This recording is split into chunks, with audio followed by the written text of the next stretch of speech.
Afternoon, everybody. Let's talk money.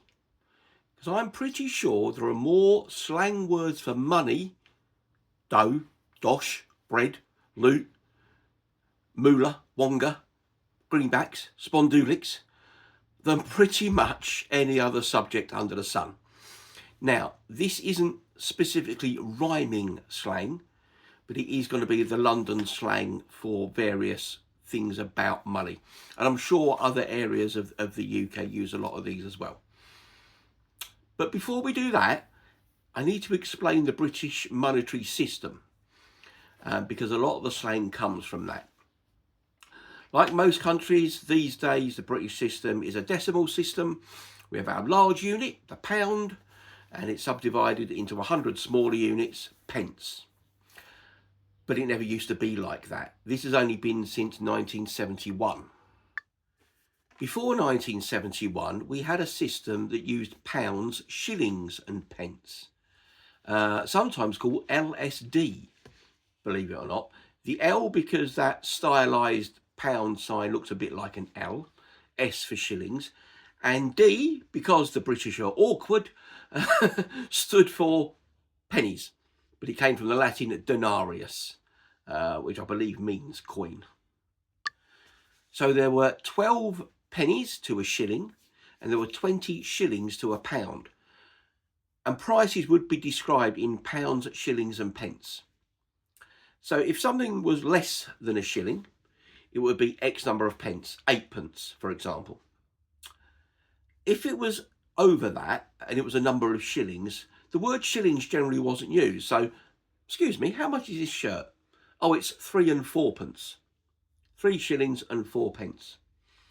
And then if it was more than 20 shillings, because there's 20 shillings in a pound, as I say, then the pounds get introduced as well. Oh, how much is this coat? Oh, it's £4, 8 and threepence. Threepence is a word for 3 pence. I'll get onto that in a minute. So again, the shillings bit in the middle, the word shillings was dropped. It was understood that you would know what that meant. So 12 pennies to a shilling. But there were fractions of pennies as well. So the smallest coin was the farthing. 4 of those to a penny. And you may hear the phrase, it's not worth a brass farthing. It's not worth anything at all. 2 farthings make a halfpenny or a halfpenny. And 2 halfpennies make a penny. An individual coin might be referred to as a bit or a piece. So 3 pennies would be 3 pence or threepence or threepence, and a 3 pence coin would be a threepenny bit. Now that is Cockney rhyming slang, but for a certain part of a lady's anatomy, and I'll let you work out what that is. 2 threepences make a sixpence, also known as a tanner. No idea why. 2 sixpences, which equal 12, so 12 pennies makes a shilling. So 2 tanners is also a shilling. A shilling could also be referred to as a bob. Again, one of those slang terms that's lost in the mists of time. And 2 shillings, or 2 bob, is a florin. So you might have seen that referred to as a 2 bob bit. Remember I was saying about a coin could be a bit. So the next one is the half crown, which is 2.5 shillings. So at 12 pennies to a shilling, 2.5 shillings is 30 pennies, half a crown. 2 half a crowns would be 5 shillings and would make, obviously, 2 halves a crown. A crown sometimes was called a dollar, which gets very confusing. Why would it be a dollar? The crown coin was about the same size and shape and colour as an American silver dollar coin, and also worth about the same. Remember, 20 shillings to a pound. So 5 shillings is a quarter of a pound. And at that time, the exchange rate was about $4 to the pound. So a crown got referred to as a dollar. You might very occasionally hear that these days, but it's very rare. So 10 shillings, half a pound, 10 bob. And then you get a pound, which has various nicknames. And there's also a guinea, which is £1 and 1 shilling.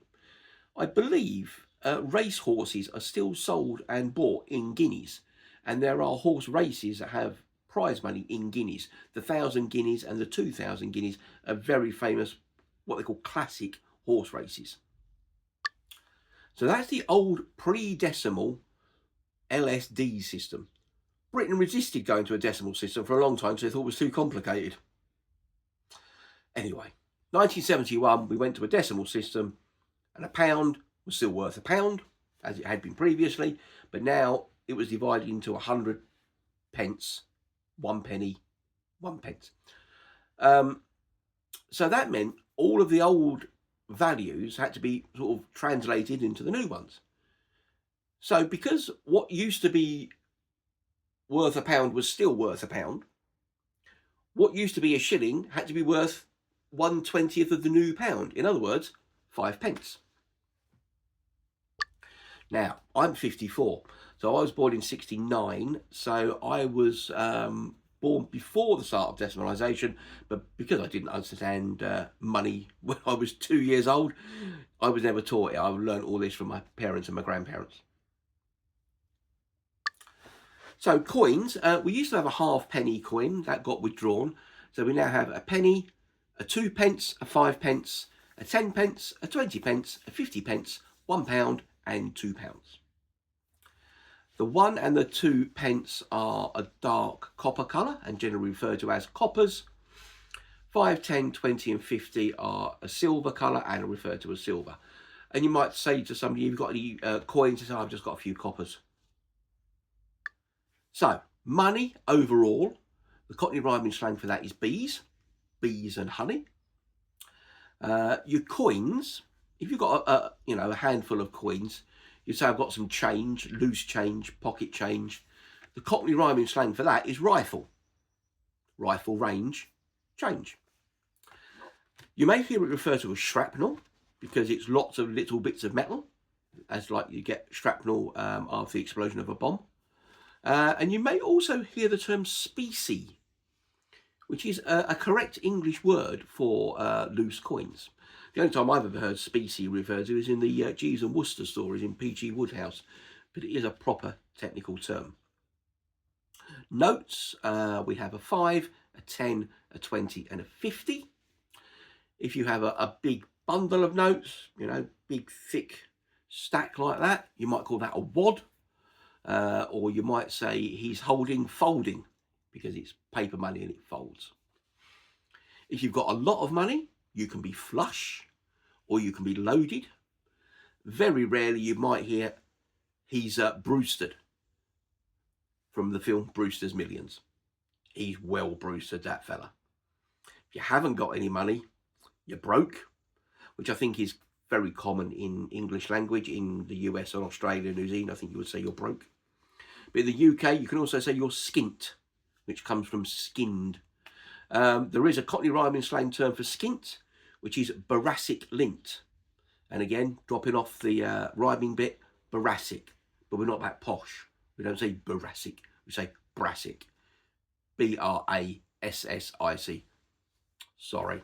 There's no chance I can come down the rubber dub for a couple of Britneys tonight. I'm completely brassic.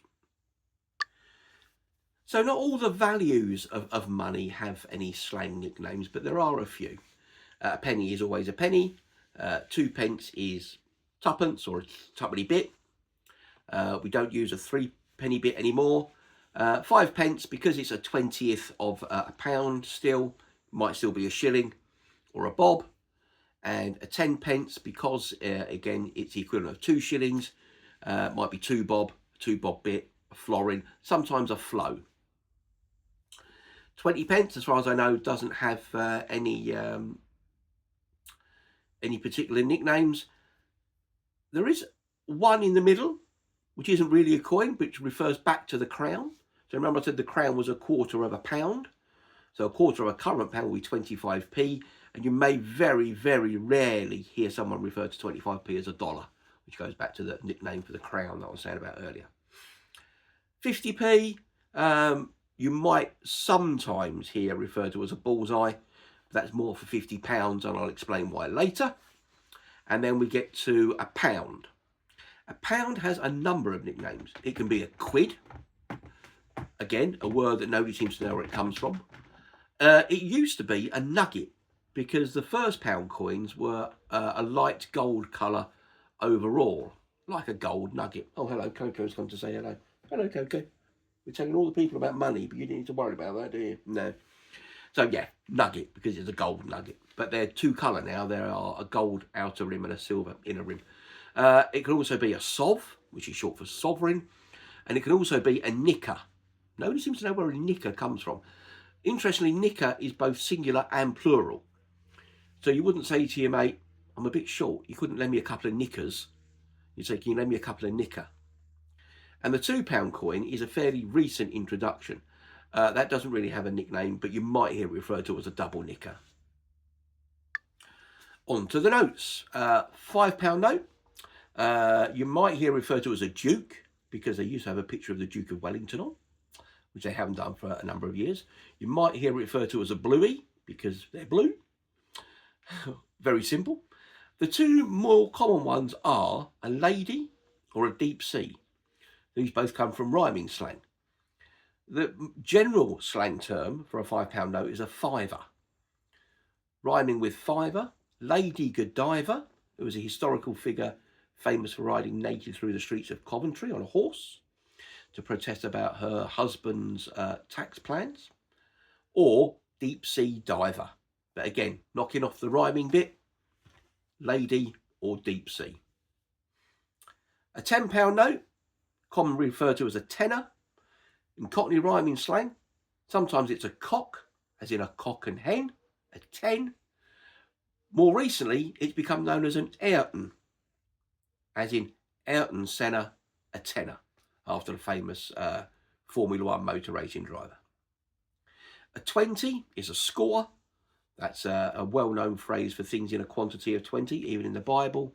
They talk about 70 years and 10.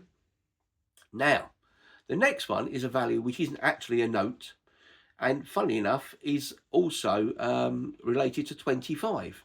Now, so about 25 pence now being a dollar, or an equivalent to the old dollar. So, 25 is a pony, and nobody seems to know why.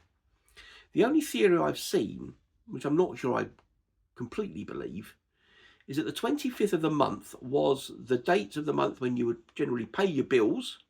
So you would have to pony up your cash to settle your debt. You need to pony up. Not sure I completely believe that. So the other note that we get to is the 50. And you remember I said a 50 pence might be referred to as a bullseye. More likely, £50 is going to be referred to as a bullseye. This comes from the centre target in darts, the red target right in the middle of the board, which is called the bullseye, and is worth 50 points. So, 50 points for a bullseye translates to £50 in slang. Two bullseyes, £100, that's a ton. And again, this is a derivation that nobody seems to really know why. There is nothing in the weight ton that equates to 100 anything. It's more than 100 pounds in weight. There is a weight called 100 weight, but that's less than a ton. But ton is widespread to mean 100 in British slang. If a cricketer scores 100 runs, that's normally known as a century, but also a ton. Scoring 100 back to darts, that's also a ton. Doing 100 miles an hour, when most cars or motorbikes, would rarely manage that. That was known as doing the ton. Even now, if someone speeds past me on the motorway, really going at a heck of a rate, I might say, blimey, he must be doing at least a ton. But nobody seems to know where that comes from. The next one is £500. That's a monkey. Again, another slang term that nobody seems to know the origin of. Although I have heard one theory that would be sort of the average price of a mortgage, and it would be the monkey on your back. Not sure I really believe that. I think monkey on your back is a fairly recent phrase. I certainly don't recall that from when I was a kid. And the last one is 1,000. That does have a rhyming slang term, bag. bag of sand, £1,000. £1,000 for £1,000 is quite common, certainly in the US, I know. So that's where that comes from. See how much bonus he got? He got a couple of bags. Unbelievable. Now, they'd all get combined, all of these slang terms. So 50p, as it is now, or half a pound, you might hear referred to as 10 bob. When I used to get £1.50 pocket money, my dad would say 30 bob. So yeah, hundreds and hundreds of terms for money, and I'm pretty sure I've only scratched the surface. If you know any more, stick them in the comments, or if you've got any questions about any of this, let me know. All right, cheers.